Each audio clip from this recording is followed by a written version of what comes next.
Alright y'all, welcome back to the video. Today we are pulling the motor out the Tahoe. If you guys have not seen the last video or the last two, the Tahoe blew up. We're in the process right now of pulling this motor. We got a lot done in the last video, but we just couldn't get the whole entire motor out. But like I said, we just have a couple more things to do. We have the AC lines, we have the crank sensor, one ground, motor mounts, transmission, and then this thing is coming out. We went and switched that with the boat. If you guys have been wondering about that, it's doing good. The trailer's fully restored. It's back on the boat. We have all the stuff to fully restore and do the rest of it, but our weather's getting a little nicer right here, so you'll be seeing those videos soon. But we have the cherry picker. We're gonna run into a couple issues today. I just know it with height and just doing these next couple steps, because these are the most pain in the butt things. But we're gonna try to explain to y'all how much we have to do, show as much as we can, and let's get this motor out. Y'all stay tuned. Guys, a little look at what we got going on. And like I said, we have both motor mounts on the side of the motor. Right, that wire there and right there, that's the ground and the crank sensor. So once we pull that off, we're pretty much good up here, and the compressor line's right there. Try to pull this motor out the way it sits right now. We have about a foot up here. We're gonna try to keep the radiator in, but we only have to clear about 3 inches in the back for it to get past this lip. We're probably gonna have to, you don't have to remove the hood, but we're probably gonna have to because of the way we're trying to pull this, but I think it's possible, and we're gonna give it a shot. If it doesn't work, we'll have to start taking a little bit more off. We just took measurements, and we're gonna have to pull these off, so let's go ahead and knock that out.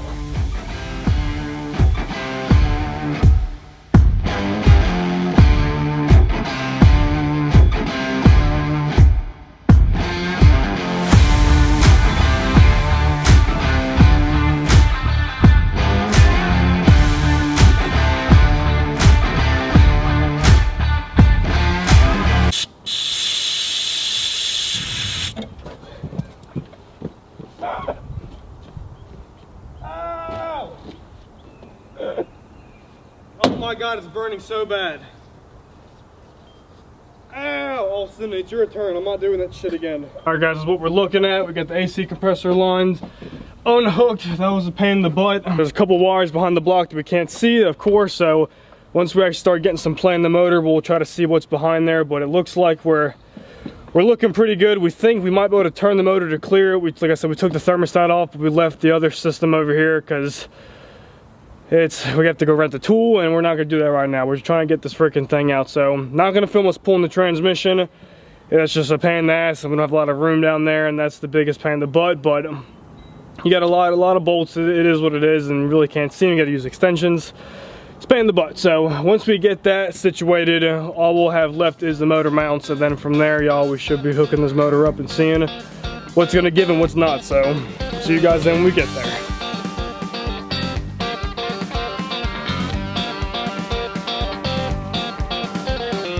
Alright y'all, a little update. Haven't been filming that much because of how big of a pain in the ass this has been giving us. Right now we're working on the motor mounts. Those have been stripping, breaking. It's one of the ones where the nut on the back's welded, and we're breaking them, and it's just big pain in the butt. Yesterday we worked on the transmission. We got all of the bolts out we can. I think we have 5 out right now that we could see. The rest of them we cannot get to. So in order to get to that, we're gonna lower the transmission, take out that cross member, and hopefully with like 30 extensions go behind it so we can look straight onto it and try to get them out.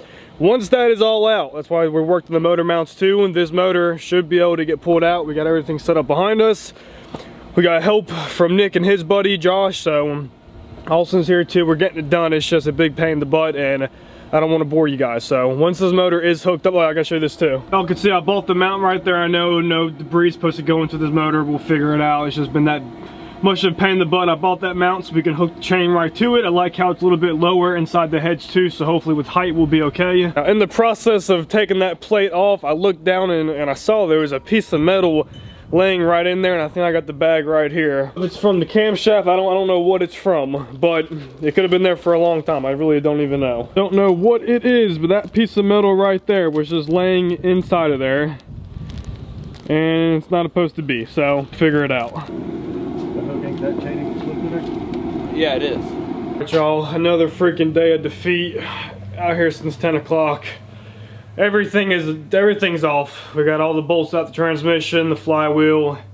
We gotta try to lift it up. We got freaking stormed on and rain. We had my little canopy up with a bunch of tarps wrapped around with a heater. Neighbors, one of the neighbors called the cops on us. Just pain in the ass. We just had to fight a lot of weather today, and we gotta lift up the motor, and the trans is picking up with it, and we're thinking that it's pride. Got the jack in the transmission trying to pick it up, lowering the motor down, vice versa, trying to get it to brake, and we just could not get it. So like I said, it's now dark, it's freezing freaking cold. I've been laying in the ground all day. We're close though. Tomorrow's our day. Let's just hope so. Hopefully this is day 47 now. Last little message I left off last night.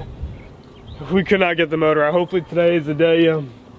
We have the cherry picker, we have a crowbar. I got some other little pry tools we're gonna try. I don't know if I explained it yesterday, but apparently there's like 2 little pins to the transmission and the motor, and they kind of slide in. So in theory, the motor needs to come not up 2 inches, not down 2 inches, a straight 2 inches in front of us, and then it should break free. And that's why the trans is lifting with the motor right now. So I don't know if we can do it from the top or go underneath. We're cutting some wood right now so we can jack the transmission up a little bit more. So once they do break loose, transmission is supported and motor should be coming out. So let's see what we can do.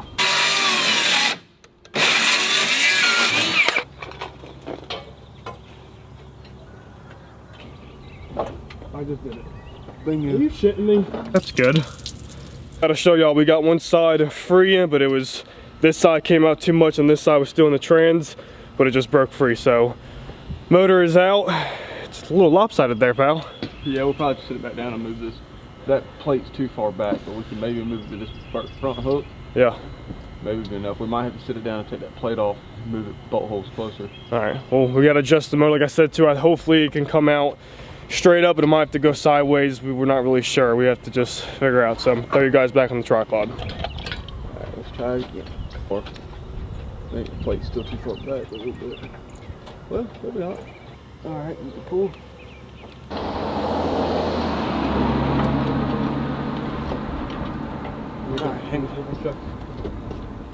All right, you're legit. Just keep it a little bit over here, then you're good on this side. All right, I think we're good there.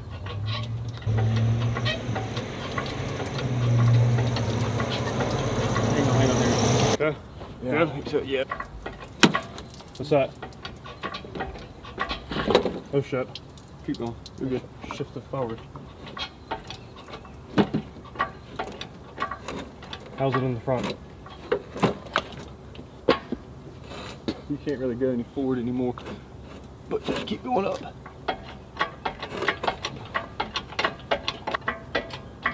All right, let's slide back a little bit. Come on, baby.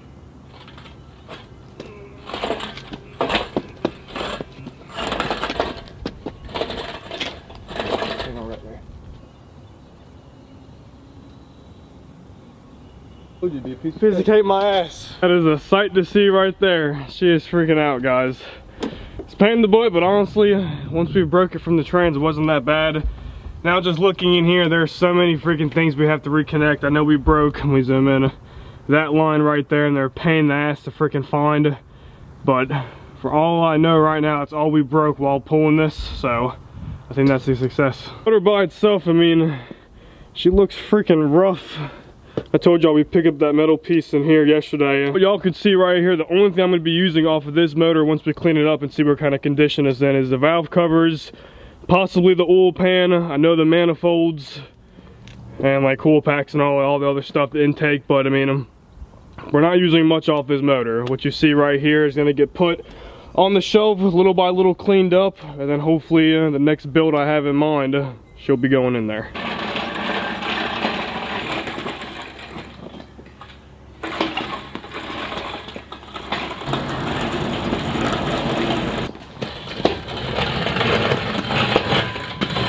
Okay. Did we do it? The motor is freaking out, super pumped about it. Now this is the question and answer I need from y'all.